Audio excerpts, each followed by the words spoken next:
in an energy mix for the future.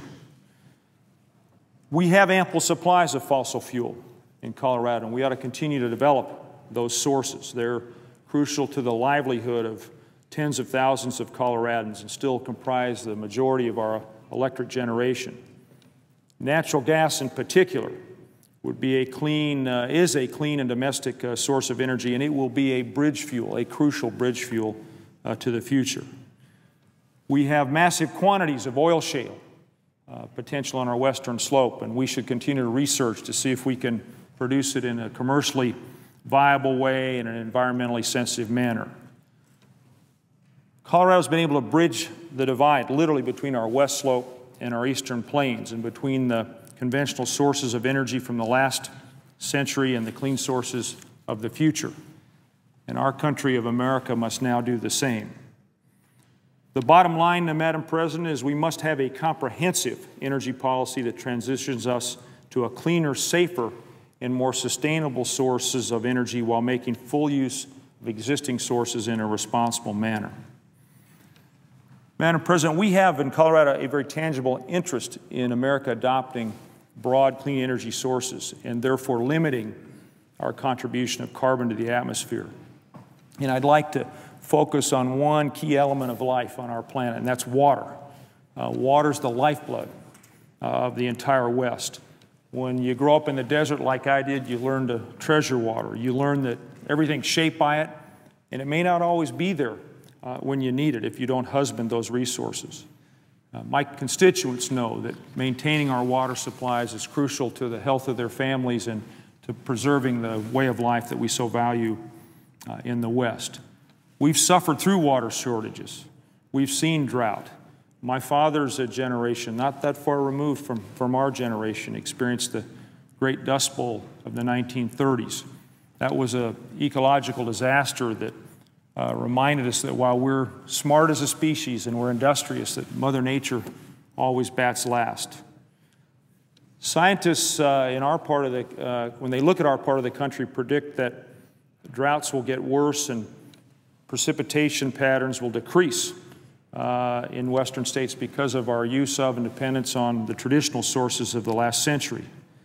And people in Colorado know we can't ignore this threat.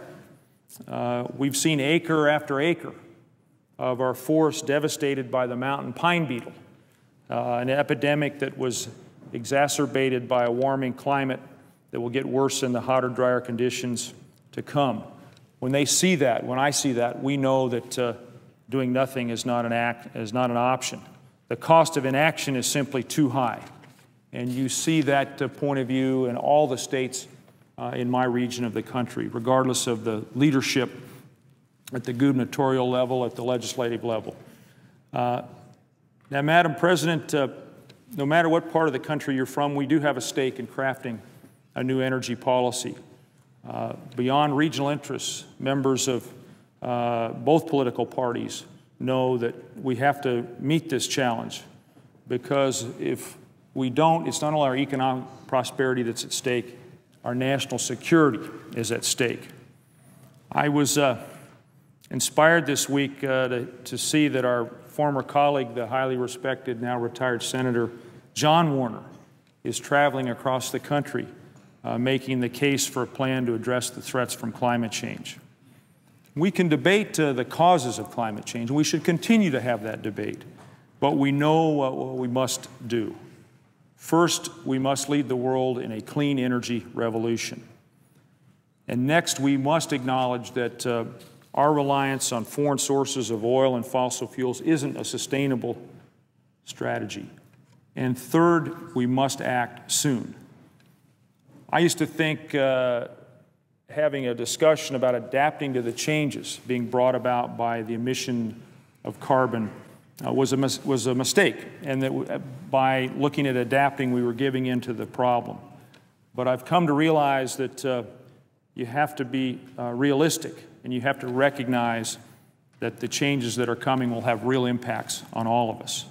And if we don't act now, the changes that are coming at us and bearing down on us will have a terrible effect on future generations, and we'll be doing those generations a terrible disservice.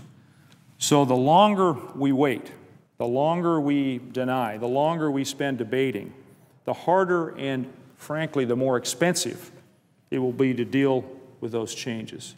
So, Madam President, the time to act is now. I urge all of our colleagues to join together to pass a strong, clean energy bill. We can drive America with clean energy. Madam President, thank you. I yield the floor, and I note the absence of a quorum. The clerk will call the roll.